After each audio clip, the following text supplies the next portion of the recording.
जलप्रपात जल विद्युत शक्ति उत्पादन केंद्र के साथ साथ पर्यटन का आकर्षण केंद्र भी।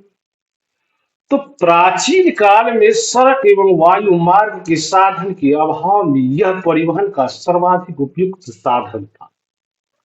लेकिन आज जहां राष्ट्रीय जलमार्ग का विकास हो रहा है, वो सामरिक दृष्टि से भी नदियां आज उपयोगी हो चुकी है। तो नदियों के प्रवाह की वजह से कृषि भूमि आज 40% भूभाग जलोढ़ मिट्टी से ढका हुआ है।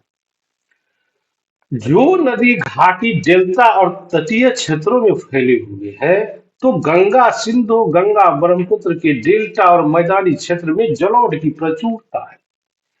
तो उत्तरी बिहार में कोसी बागमती गंडक आदि नदियां प्रतिवर्ष बड़ी मात्रा में जलोढ़ का निक्षेप करती है, जिससे मिट्टी की उर्वरता बनी रहती है। और मिट्टी की उर्वरता बनी रहने ही से ये जो बात है, ये आपको तब तक समझ में नहीं आएगी जब तक कि इस बात पर आप ध्यान नहीं देंगे कि मिट्टी रहेगी तो उपजाऊ जमीन रहेगा। तो वर्तमान परिवेश में नदियों पर बहुउद्देशीय परियोजना का विकास हुआ है और इनमें से कुछ तो पूर्ण हो गए, लेकिन कुछ आज भी निर्माणाधीन है। तो इन उद्देश्यों की पूर्ति के लिए नदियों पर कई बांध लगाए गए हैं, जिससे मानव निर्मित नहर झील का विकास हुआ है। और ऐसे नहर और झील जीवों के लिए उत्तम है। ये क्रीड़ा स्थली होने के साथ साथ पर्यटन को सुरम्य स्थल बनाती है। और इन बांधों के बन जाने से बाढ़ पर नियंत्रण करने और नौकायन के मार्ग विकसित करने, जलीय जीव का प्रजनन करने, मृदा अपरदन रोकने, जल विद्युत उत्पन्न करने, वनों के विकास जैसी कई महत्वाकांक्षी योजनाओं को बल मिला।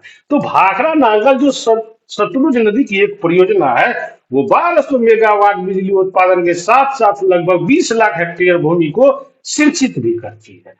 टिहरी बांध परियोजना जो है, ये भागीरथी नदी पर बना हुआ है, जो 2400 मेगावाट बिजली उत्पन्न करती है। और बिहार के अनेक परियोजनाएं प्रस्तावित है। सोन परियोजना को छोड़ से सभी घाटी की परियोजना अभी निर्माणाधीन है। तो पंडित नेहरू ने नदी घाटी परियोजना को आधुनिक भारत का मंदिर कहा था।